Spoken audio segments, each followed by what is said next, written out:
esta semana. En muchas ocasiones en casa, los domingos por la tarde ponemos el servicio de la iglesia para volver a escuchar los cantos y eso. Cuando predico yo, mi esposa dice, no, quítale. Cuando predican otros nos seguimos de frente.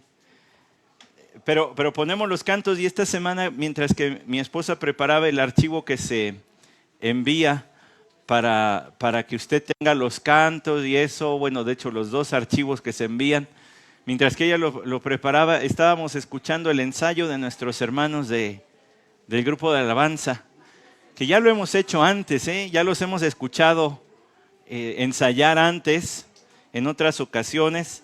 Ahora también lo hicimos. Y hago pausa para ponerlos nerviosos, a ver qué iba a decir del ensayo. No, hermanos, es una bendición tener tantos hermanos talentosos, los que están actualmente, otros que han estado colaborando. Es una bendición tener tantos hermanos que el Señor nos ha dado con tantos talentos para servirle. Estaba escuchando el ensayo, es como escuchar un ensayo de los Beatles. Ya ve que hay regrabación. Bueno, pero sin los vicios y leperadas que allí se dice, ¿no? Aquí santificada la cosa. Pero el esfuerzo que ponen y repasa, y es que aquí y ahí entramos, y la guitarra, no sé yo. Es bonito escuchar todo el esfuerzo que hay detrás de la conducción de la alabanza, porque lo entienden que es un acto muy solemne, serio, pero también alegre y de alabanza para nuestro Dios. Lo ha pensado así. Nuestro Dios se reveló y se revela a través, muchas gracias, ya saben lo que va a pasar más al rato, ¿verdad? Además de ahorita. Nuestro Dios se decidió revelar por medio de una manifestación artística como es la literatura, ¿verdad? Y en su momento para el pueblo de Israel lo que nosotros tenemos como literatura en el libro de los Salmos además fue otro arte, otra expresión artística que es la música que acompañaba estos cantos. No nos dio la escultura, Él dijo que no nos hiciéramos imágenes. Dios nunca le dio al hombre una escultura para revelarse. Dios nunca le dio al hombre una película para revelarse. Le estoy hablando de otros artes, ¿verdad? Las otras artes. Dios no le dio arquitectura al hombre como una forma de revelarse al hombre. Dios ha sido adorado también, los salmos nos dicen, con danzas, y no, él no prescribió, y es un pasito hacia adelante y dos para atrás, y no dijo nada de la danza, de ninguna de las manifestaciones artísticas nos dio, pero sí nos dio la música, en el caso de los salmos, cuando tenían su música, y también nos dio la literatura. Y hoy tenemos un libro que es su revelación, la Biblia. Y para llevar a cabo la escritura de todo este libro, Dios utilizó el proceso de inspiración, que no es la inspiración artística como hoy la conocemos. Un artista hoy tiene una idea, ¿verdad?, que saca de algún pensamiento, recuerdo de su imaginación, en el caso por ejemplo, el cubismo de Dalí, el surrealismo también de Dalí. Si no se ha dado cuenta que es uno de mis favoritos hasta el día de hoy, pues entonces ya se va dando cuenta. Y sacan de su imaginación imágenes y formas, esculturas. Pero Dios no nos dio eso para inspirar, no dio ese tipo de inspiración, sino que Él les dio del acervo que tenían el ir plasmando por la guía de su espíritu, por la superintendencia del Espíritu de Dios, ir plasmando las palabras que quedaron escritas en la Biblia. Pero un tema que viene recurrentemente apareciendo en toda la Biblia, Antiguo y Nuevo Testamento, ¿cuál cree que es? El Éxodo. Lo que a nosotros nos llevó 2 añitos es algo que fue tan grande que, escuche esto, no hay suceso más grande en la historia de la redención que la cruz.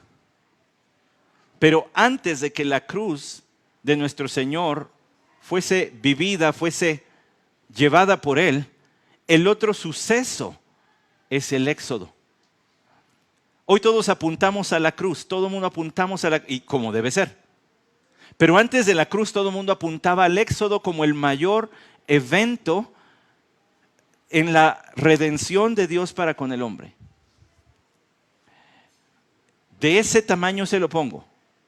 Lo que nosotros hoy hacemos con la cruz, ellos lo hacían con el Éxodo. Ahora, cuando hablamos del Éxodo, no solamente nos referimos a la salida del pueblo de Israel en aquella ocasión en que fueron muertos los primogénitos de Egipto. Nos referimos a todo el proceso, a todo el camino hacia la tierra prometida, a todo lo que Dios hizo en ese periodo de tiempo entre Egipto y la tierra prometida. Todo eso es el Éxodo. Y todo eso es recordado una y otra vez. Los ecos de Éxodo se oyen en los profetas, por ejemplo, muchas veces. Se oyen incluso en las cartas paulinas, en los evangelios el Señor mencionó cosas del Éxodo. Incluso en el libro del Apocalipsis hay menciones del Éxodo o referencias al Éxodo, al periodo del Éxodo. Así de ese tamaño. Y por supuesto en los Salmos. De hecho, hay varios salmos que en una gran sección de ellos componen acerca del Éxodo. Y hay otros que hacen menciones muy breves. Yo quiero pedirle que vaya al Salmo 78. Es uno de esos ecos del Éxodo. Vamos a recordar Éxodo. Usted sabe cuando nos acercamos al libro de los Salmos, usted lo debe saber de una vez, que está escrito en un estilo poético. Entonces su mayor característica que hay que ponerle mucha atención es a las figuras del lenguaje, a las metáforas símiles que ocupa. Están por todos lados. Porque una tercera parte de la Biblia, ¿sabían ustedes? Es poesía. Una tercera parte de la Biblia es poesía. O sea, si lo sacáramos en cuentas de páginas, una tercera parte de las páginas de la Biblia son poesía. Entonces hay que saber entender poesía porque está por todos lados. Desde el Génesis capítulo 2, allí la primera poesía dedicada a una dama, Adán a su esposa, a su reina, pues entonces de allí para adelante todo mundo agarra poesía. Pero hay algo importante también con la poesía que ustedes ya lo saben. El pastor va a hablar de paralelismo. Ya se la sabe, claro que sí, qué bueno que ya se la sepa, porque hay que ir línea por línea viendo qué relación hay entre líneas. Pero hay otra cuestión con la poesía hebrea. No busque usted tanto la rima. En el hebreo llega a rimar, pero no era su intención primaria. La intención primaria era el contraste o composición de ideas. Y otra cosita que tiene que recordar cuando llegamos al libro de los Salmos o a cualquier poesía es que su intención es la identificación del lector con lo que se está diciendo. Que usted diga, ahí estoy yo. Parece que está hablando de mí. Yo así me he sentido. Pues que estábamos leyendo del Salmo 119 hace un momentito, ¿cierto? Jadeo por tus mandamientos. Uy, y nosotros decimos, ya es domingo, vámonos. Es tempranito, hay que irse a buscar al Señor con los hermanos. Tenemos esa necesidad, esa sed por el Señor y por supuesto por su palabra. Bueno, el Salmo 78, usted le echa un ojito así, a lo mejor hay quien lo buscó en su celular y le fue dando, oye, pues ¿cuántos versículos tiene? ¿Cuánto va a hablar el pastor? Hasta pasó con 2 Biblias hoy el pastor. Pues ¿cuánto se va a tardar? Bueno, el Salmo 78, si usted lo ve, tiene 72 versículos. Es bastantito.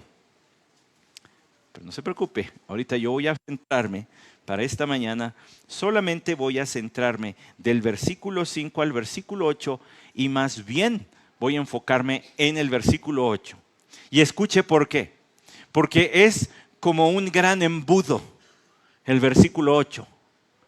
De aquí parte, aquí captura la esencia de todo lo que viene después y de todo lo que viene antes.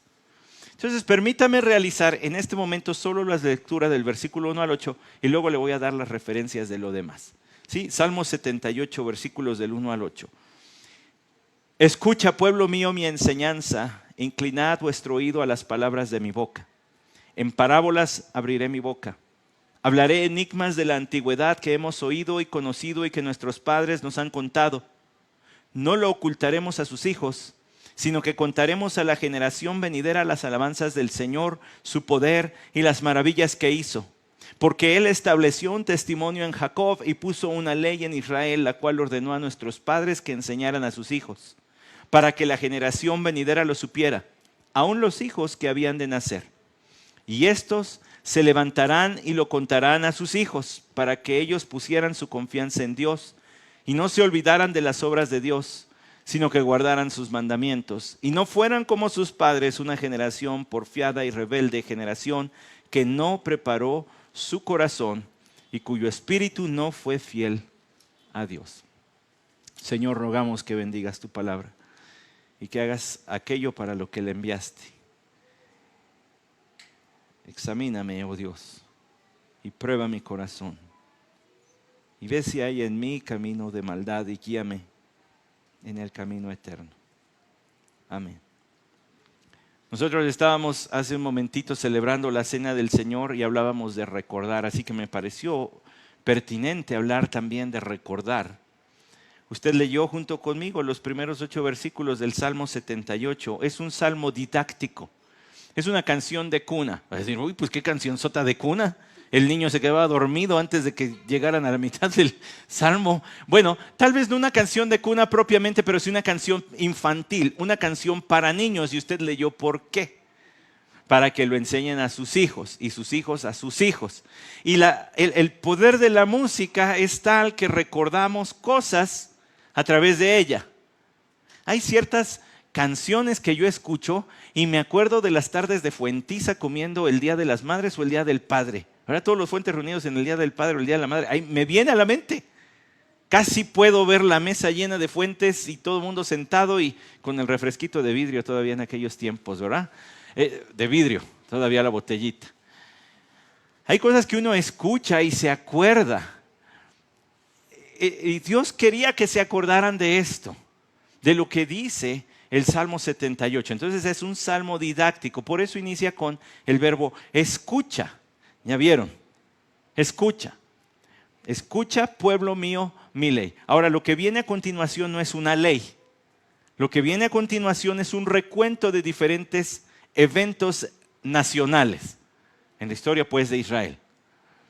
Pero debe ser tomado con la seriedad como si se estuviese hablando de mandatos. No se olvide de eso. Entonces, no sé, habría que ponerle música infantil, hermanos, aquí a esto para que les quede. Inclinen su oído, pongan la actitud correcta. No tengan la actitud de sentarse del instante y casi ya durmiéndose. No, pongan la actitud correcta. Les voy a hablar en proverbios, cosas escondidas desde tiempos antiguos, las cuales hemos oído y entendido que nuestros padres nos las contaron. Dice el versículo 4, no lo ocultaremos a sus hijos. Es que lo que viene después son eventos vergonzosos en la vida del pueblo de Israel. Eventos que tal vez la intención, la idea, la tentación era decir, no, vamos a meterlo debajo de la alfombra, que no se enteren de eso.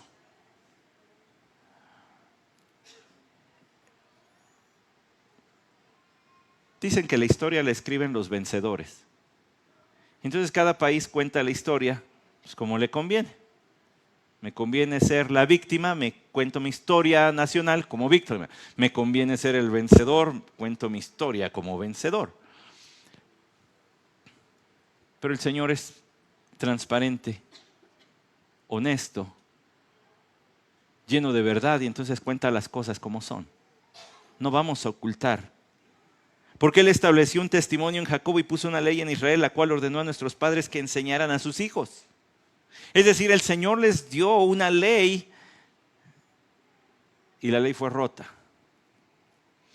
Para que la generación venidera lo supiera, aún los hijos que habían de nacer, y estos se levantaran y contaran a sus hijos, para que ellos pusieran su confianza en Dios y no se olvidaran de las obras de Dios. Es decir, el propósito de esta canción, el propósito de este salmo es inflamar la devoción a Dios. Que fueran ardientes en devoción, que cantaran pero a todo pulmón, que buscaran sus mandamientos para tenerlos frescos y conducirse en ellos, que tuvieran temor y reverencia a su nombre, que fueran entonces un pueblo obediente, que fueran un pueblo fiel, que fueran un pueblo digno de confianza. Uy, pero si usted lee lo que viene, por ejemplo, si usted y yo avanzamos a los siguientes versículos del 9 al 16, leo lo que dice allí. Los hijos de Efraín, voy a leer de la Reina Valera, los hijos de Efraín, arqueros armados, volvieron las espadas en el día de la batalla, no guardaron el pacto de Dios, ni quisieron andar en su ley, sino que se olvidaron de sus obras y de sus maravillas que les había mostrado. Delante de sus padres hizo maravillas. Escuchen, la tierra de Egipto en el campo de Zoán, dividió el mar y los hizo pasar, destruyó las aguas como en un montón, les guió de día con nube y toda la noche con resplandor de fuego, hendió las peñas en el desierto y les dio a beber como de grandes abismos, pues sacó de la peña corrientes e hizo descender agua como ríos. Habla de Efraín como desobediente. ¿Por qué razón? Porque Efraín era la tribu más grande y por tanto además era la más poderosa para la guerra. Y en vez de luchar para los propósitos de Dios, estos dijeron, y se desviaron de los propósitos de Dios y dijeron no. Es decir, en pocas palabras, Efraín aquí en estos versículos representa la actitud nacional como la tribu más numerosa de rebelión contra Dios. Eso es lo que representa aquí. A pesar de lo que Dios había hecho, como que sacarlos de Egipto, luego dividir el mar, eso está en Éxodo capítulo 18, luego además darles agua en Éxodo 17:6 y una segunda vez Deuteronomio 20:11. Y dice que les dio a beber como grandes abismos. Yo no sé si usted lo entendió la primera vez que lo escuchó, pero yo cuando escuchaba la historia de cómo Dios le dio de beber agua a su pueblo por medio de pegarle a una roca, yo me imaginaba una piedrita y un chorrito. Pero si iban viajando millones, ¿cuánta agua debió brotar de allí para satisfacer la sed de ellos y de sus ganados? Por eso dice como abismo. Ahora, también de niño yo, va a decir, ay, este pastor, pero es que yo era inocente, ¿verdad? Y pensaba que entonces dentro de las rocas había agua. En mi mente yo decía, pues adentro de la piedra debe haber agua, nada más que no la puedo partir. Pero no, este fue un acto milagroso que apunta a nuestro Señor Jesucristo, pues ni aún dándoles un referente de nuestro Señor Jesucristo ellos le obedecieron. Da vergüencita, como que dan ganas de echarlo debajo de la alfombra para que no se vea. No lo ocultaremos. Siguiente párrafo, del 17 al 20. Pero aún volvieron a pecar contra él, rebelándose contra el Altísimo en el desierto, pues tentaron a Dios en su corazón, pidiendo comida a su gusto. Y hablaron contra Dios, diciendo, ¿podrá poner mes en el desierto? He aquí ha herido la peña y brotarán aguas y torrentes inundaron la tierra. ¿Podrá dar también pan? ¿Dispondrá carne para su pueblo? Me acuerdo que cuando predicamos de esto, se los dije, de este Salmo 78, donde el pueblo decía, bueno, es que una cosa es dar agua en el desierto, pero pan, a ver, lo volvieron a pecar contra él. Números 11 da cuenta de esto. ¿Qué es esto? La cosa extraña, o sea, el maná. Y les dio maná, pan del cielo. Bueno, obvio, el versículo 21 dice, por tanto yo Jehová, y se indignó, se encendió el fuego contra Jacob y el furor subió también contra Israel, por cuanto no habían creído a Dios ni habían confiado en su salvación. Sin embargo, mandó a las nubes de arriba y abrió las puertas de los cielos e hizo llover sobre ellos maná para que comiesen, y les dio, escuche qué bonita frase, y les dio trigo de los cielos, pancito horneado en el cielo. Ahí les va. a pesar de que lo ofendieron. Pan de nobles comió el hombre, les envió comida hasta saciarles, movió el solano en el cielo y trajo con su poder el viento sur e hizo llover sobre ellos carne como polvo. Esto está también en Números 11, 31 al 35. Como arena del mar, aves que vuelan, les hizo caer en medio del campamento, alrededor de sus tiendas comieron y se saciaron, les cumplió pues su deseo. No habían quitado de sí su anhelo, aún estaba la comida en su boca cuando vino sobre ellos el furor de Dios e hizo morir a los más robustos de ellos y derribó a los escogidos de Israel. ¿Cuántos milagros tenía que hacer Dios para que ellos por fin confiaran?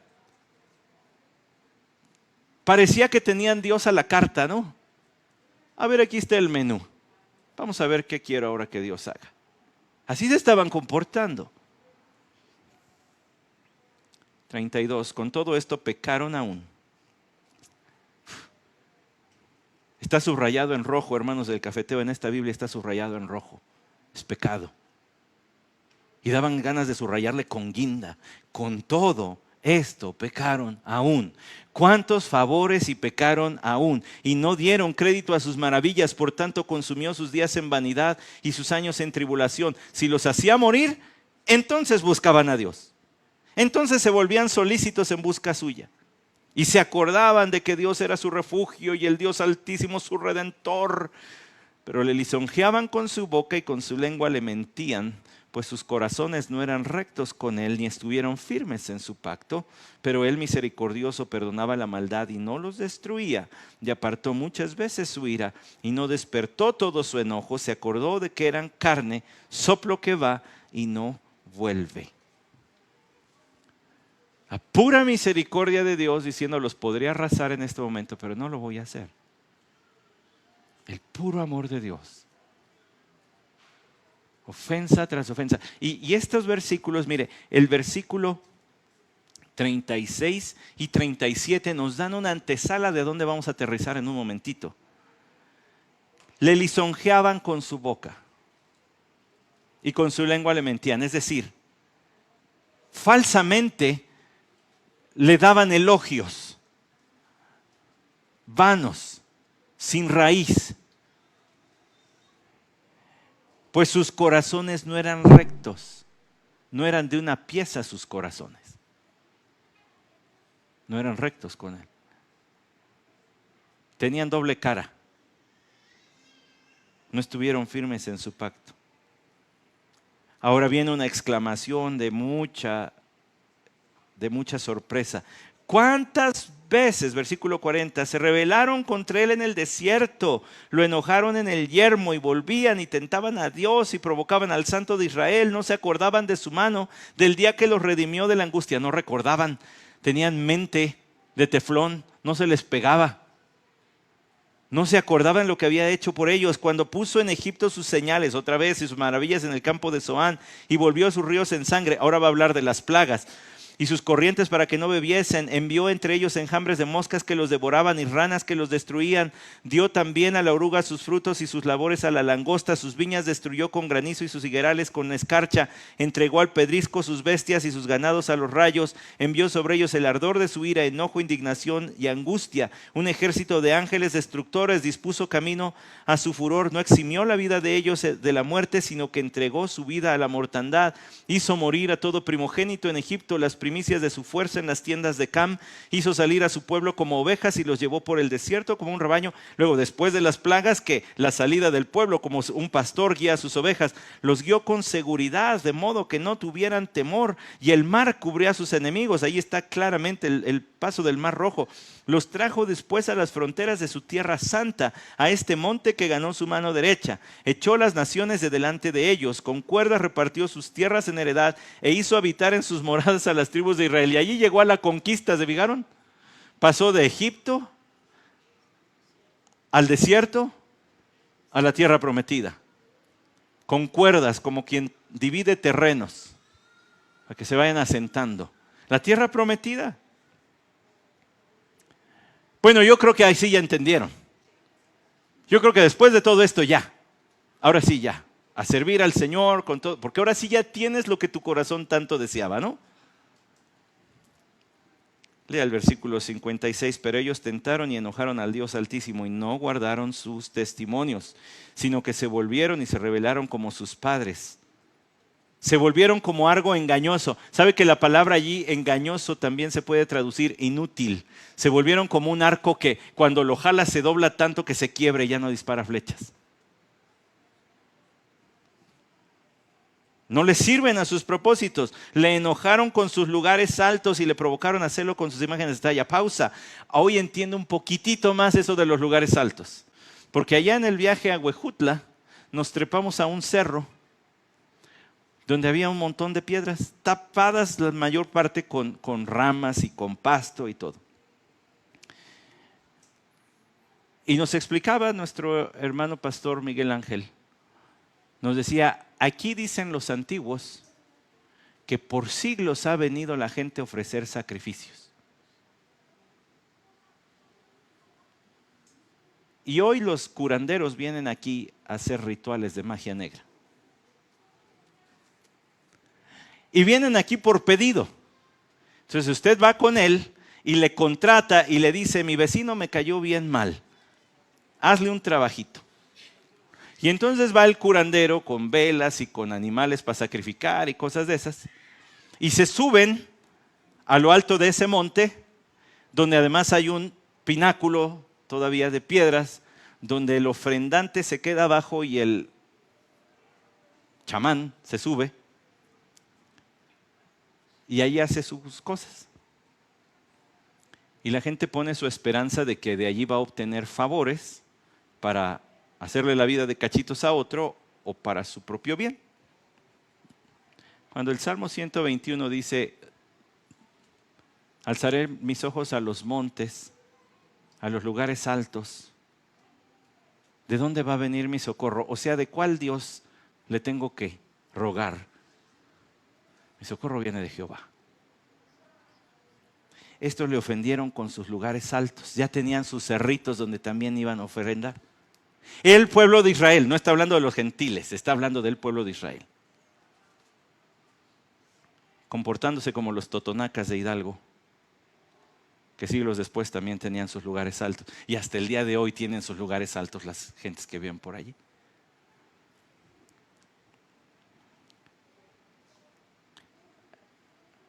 Los chamanes lo usan como lugar para rituales. Nosotros fuimos a hacer culto cristiano allí.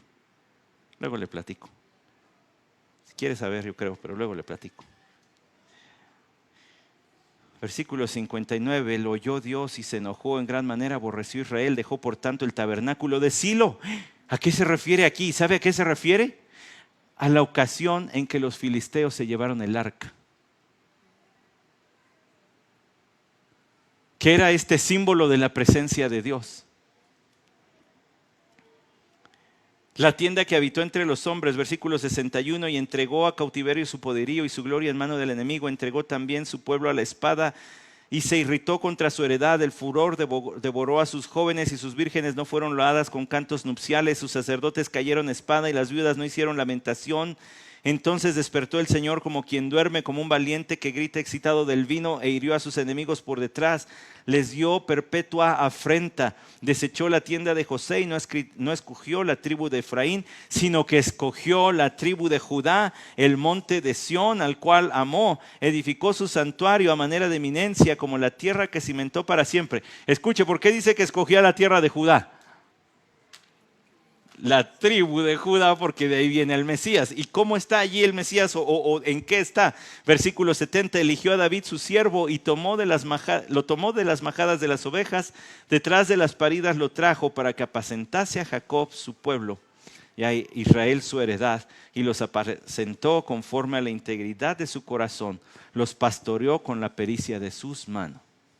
Y luego le da elogios a David. Escogido de un origen humilde, pastorcito, trabajo sencillo entre las ovejas, y lo puso a él como rey, y además fue un buen rey, dice aquí en pocas palabras. Pero eso solo fue la introducción.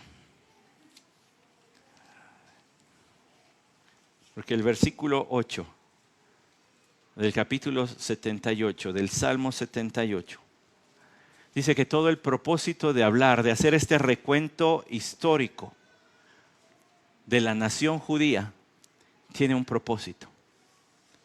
Que los que escuchan esta canción no sean así. Que los que escuchan esta canción no sean así. ¿Así cómo? Pues así como ellos. Como sus padres, dice el versículo 8. Para un judío, en la mentalidad judía, la herencia no solamente constituía en los bienes, sino en el nombre de quien había sido mi padre. Y por eso decían, Jacob, hijo de Isaac, Isaac, hijo de Abraham. O Santiago y Jacobo, hijos de Zebedeo, su padre. Era de distinción.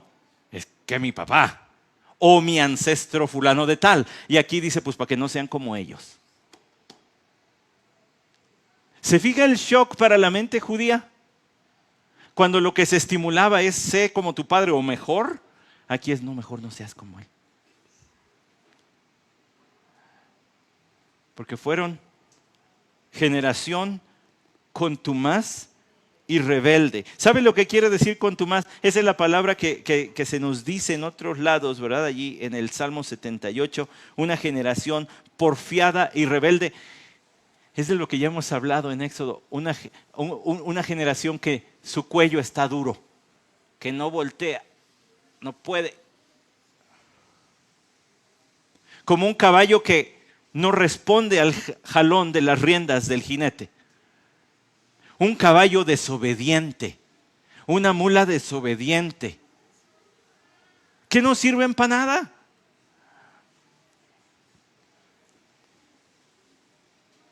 Porque si no me vas a obedecer, entonces ¿de qué sirve?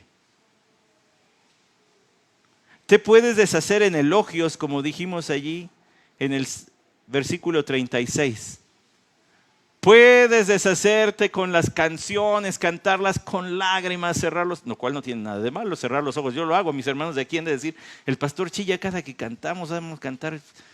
No, pero es que las letras le llegan a uno al corazón. Pero tú puedes tener un tiempo de alabanza así, que te conmueva y todo, pero si a la mera hora, la hora de la hora, tienes un cuello rígido que no obedece al Señor, entonces eres sal que ya perdió su sabor.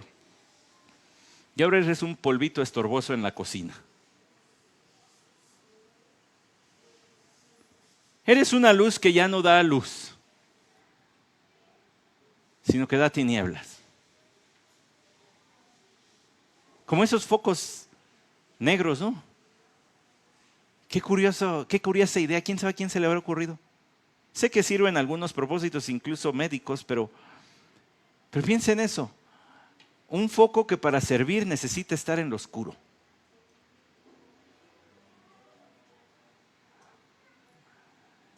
Y a veces hay algunos creyentes cuya vida después del culto la viven en lo oscuro. Uno de los lugares donde esta iglesia se ha reunido, allá en la colonia Nativitas, cuando llegamos allí, ¿verdad? Ya sabes para dónde voy, Arturín. El lugar donde nos reuníamos, la parte de abajo la usaba la iglesia, la parte de arriba, mi esposa y yo pagábamos parte de la renta para que nos dieran chance de vivir allá arriba. Y entonces, cuando llegamos, pues era un sitio muy traicionero, hermanos. Porque a veces llovía o soplaba el viento y se iba la luz. Y yo sé que eso puede suceder, pero uno dice, bueno, pues cuando cae una una tromba de esas atípicas que tenemos cada año, pero siguen siendo atípicas, una de esas trombas, pues está bien, se fue la luz, ya ni modo, ¿verdad? Pero allí se iba la luz hasta si se paraba el pájaro en el carro, ya se fue la luz otra vez. Estaba muy mal la cosa. Uno no podía depender de que iba a haber luz en la noche. Y eran tiempos en que yo estaba estudiando en el seminario. Así que pues la tarea había que hacerla cuando había la luz, ¿no? Porque como dice el himno, pronto la noche viene, tiempo es de trabajar. Así que de una vez, ¿cómo va? Ahorita que hay luz. Luz intermitente. Y esta esta generación de la que habla aquí era una generación, además, rebelde. De cuello rígido para no seguir las órdenes del jinete, pero además rebelde. ¿Qué quiere decir esa palabrita rebelde? Propenso a la desobediencia. La inclinación mayor de su corazón no era la obediencia, sino a la desobediencia. Mire, al momento de ser tentados, lo que se podía esperar, tú podías poner tu apuesta a que iban a desobedecer, no obedecer. Tenía más probabilidades de ganar el que decía van a desobedecer que el que decía van a obedecer. Es como ciertos equipos deportivos que uno dice, van a perder. Ya sé, ya me la sé. ¿Para qué le pongo? Van a perder. Pues ya sabe uno cómo va la cosa. Así era con ellos. Ya sé, van a desobedecer. Lamentable que el resto de este salmo pruebe que eso es verdad. Que cuando llegaba la tentación, lo más probable es que ellos iban a desobedecer.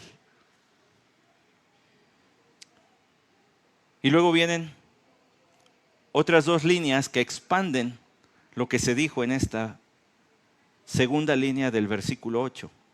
Generación que no dispuso su corazón, ni fue fiel para con Dios su espíritu. No dispuso su corazón. Nunca prepararon, dice la Biblia de las Américas, su corazón.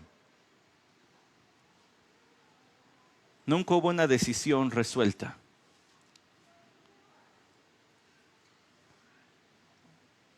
En ellos, para decir soy del Señor. Pase lo que pase. A veces sí, a veces no. A veces sí, a veces no. Intermitente, como la luz de aquel lugar donde nos reuníamos.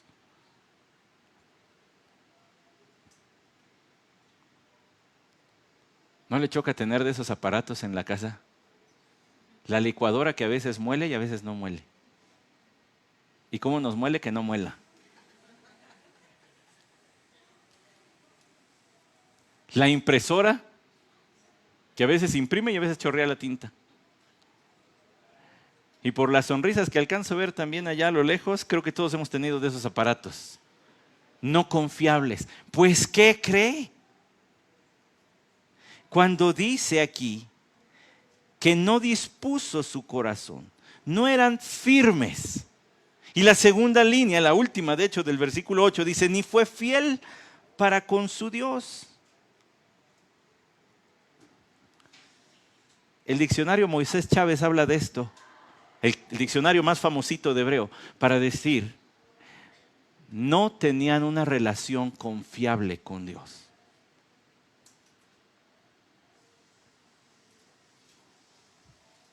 No era confiable. No se podía confiar en Dios, no podía confiar en ellos. Qué contraste con Abraham, del cual decía, ¿no va a hacer todo lo que yo le ordeno, mi siervo Abraham? Dios confiaba en su siervo Abraham. En estos no, y eran sus descendientes.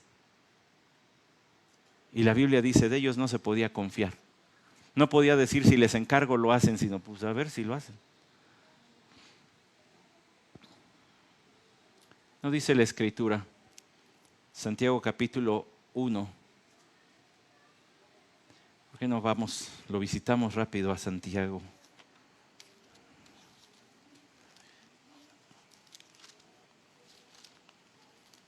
Cuando llegue a la presencia del Señor, si el Señor me permite, un momentito voy a ir a buscar a Santiago y le voy a dar un abrazote. No porque se llame igual, no tocayo del alma, no. Esta carta me ha acompañado en tantos momentos de mi vida y mire en estos versículos. Versículo 5, pero si alguno de vosotros se ve falto de sabiduría, esto es para enfrentar la tentación según el contexto, que la pida a Dios, el cual da a todos abundantemente y sin reproche y le será dada, pero pida con fe sin dudar, porque el que duda es semejante a la ola del mar, impulsada por el viento y echada de una parte a otra. No piense pues ese hombre que recibirá cosa alguna del Señor, siendo hombre de doble ánimo, inestable en todos sus caminos. El hombre de doble ánimo es inestable en todos sus caminos. ¿Qué quiere decir doble ánimo? Momento técnico, doble psuque, doble mente, de donde viene psicología. Tiene doble psicología, tiene doble mente, doble cabeza. Piensa con una parte del cerebro de una manera y con la otra de otra manera. Es inconstante. Estos eran de doble ánimo. A veces sí, a veces no. Y mayormente era no. Dice Santiago que al enfrentar la tentación pidamos sabiduría al Señor para salir de esa tentación. Y que lo hagamos con fe y no seamos de doble cabeza. Ecos del Éxodo. Santiago estaba escribiendo a judíos. Quién sabe si por ahí le pasaba en la mente. Y me darían ganas de llegar al cielo y preguntarle: oye, Santi, ¿cómo estabas pensando en el Salmo 78, 8 cuando escribiste eso? No sean de doble ánimo, no sean de doble cabeza. La palabra del Señor nos manda a tomar decisiones importantes, a tomar resoluciones que permanezcan el resto de nuestra vida. Josué, hablando a la generación siguiente de estos que fueron desobedientes, les dijo: pues, escogeos hoy a quién sirváis. ¿Hasta cuándo van a cabildear entre servir a los dioses de Egipto o a Jehová? Escójanse de una vez. Se acabó.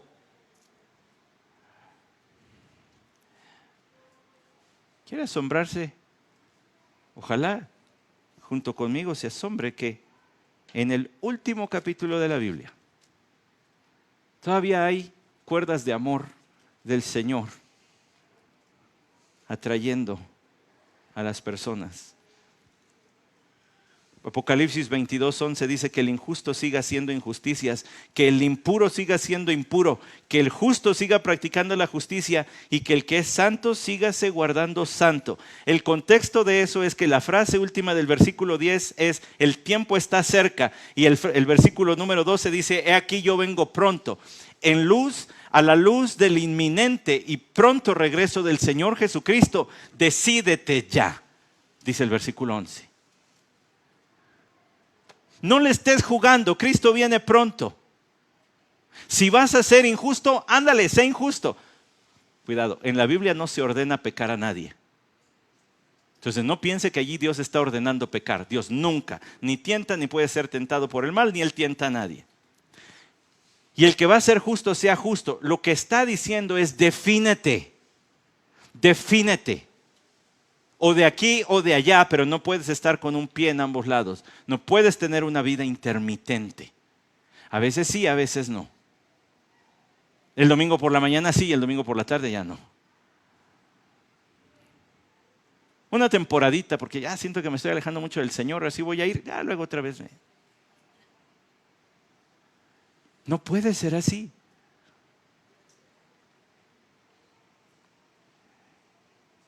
Cuando se cuente el final de tu vida y mi vida,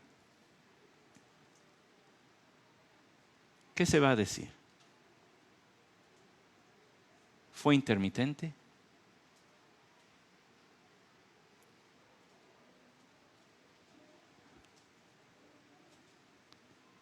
¿Se querrá echar nuestra vida debajo de la alfombra para que mejor nadie se acuerde?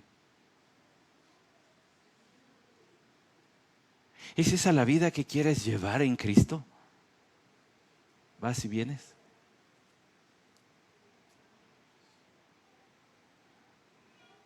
Ningún conductor de aquí se atrevería a salir a carretera a medianoche con las luces intermitentes y nada más.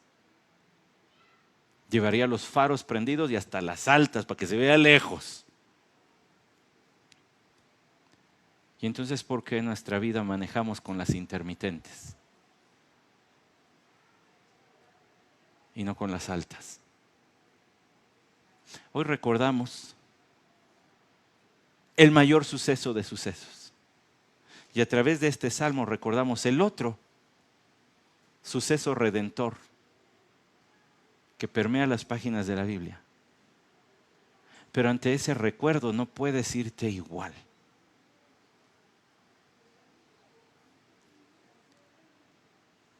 Permítanme, hermanos creyentes, voy a hablar a un grupo más pequeño que pudiera estar aquí. Pero si tú bien sabes que Jesús no es el Señor de tu vida, no se nota. Casi 100 personas aquí te hemos estado diciendo una y otra vez que Jesús murió por tus pecados para ser el Señor de tu vida, por siempre. Le hemos cantado a Él, pero nos hemos animado unos a los otros al cantarlo, al leerlo, al decirlo, al tener la Santa Cena, y también te hemos estado dando testimonio a ti de quién es Él. Nuestras manos están limpias de tu sangre, ahora eres tú y Dios. Ya te predicamos el Evangelio, ya no podemos hacer más. Lo podemos volver a hacer, pero no va a haber otro mensaje que salve, y no lo vamos a cambiar. Así que decídete ya. No creas que por venir cada 8 días es suficiente. Tiene que haber fe en Cristo como Salvador. Y ahora regreso a ustedes, hermanos, también. ¿Cómo se va a conocer tu vida al final de tus días? ¿Intermitente o como un focote que alumbró a otros? A Cristo Jesús. No sé usted, pero yo no quiero ser velita de cumpleaños. Las velitas de cumpleaños dan luz chiquita y sirven para un momentito y luego se van a la basura. Hay quien las junta, pero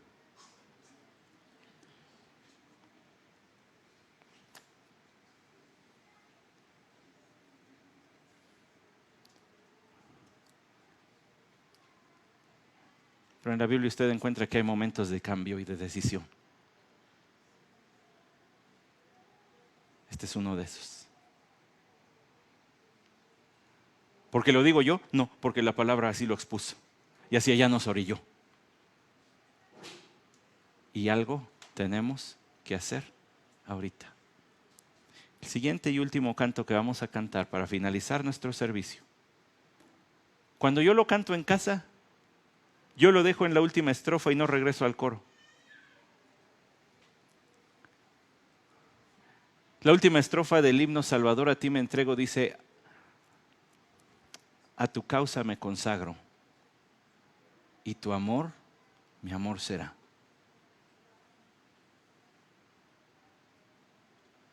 Este es día de consagrarse.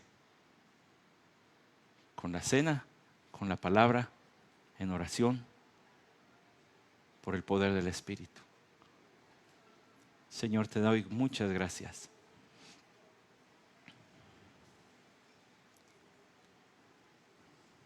¿Hasta dónde hemos llegado?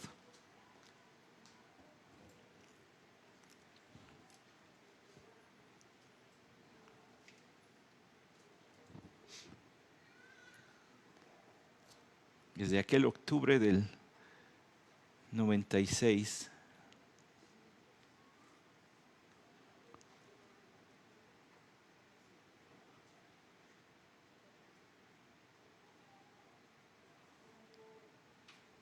pero yo no quiero una historia así, Señor.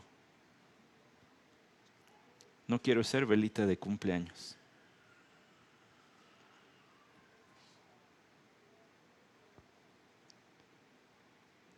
Yo no quiero permitir, Señor, que ni por una rendijita se cuele el mundo en la mente y el corazón que tú compraste para ti.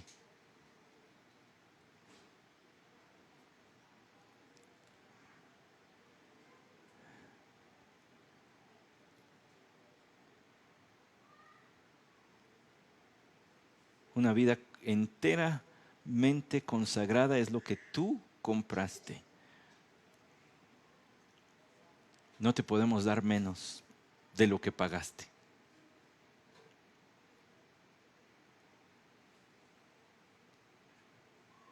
Señor, yo a tu causa me consagro. Y tu amor, mi amor será.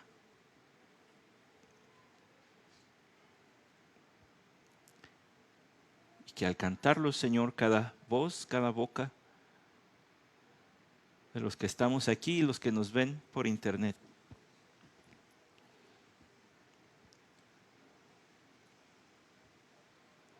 Tengan esa resolución.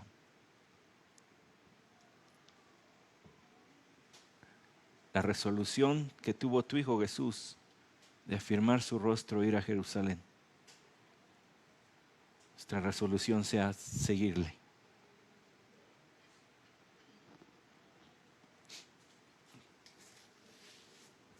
A donde Él lleve, cuando Él lleve, como Él lleve.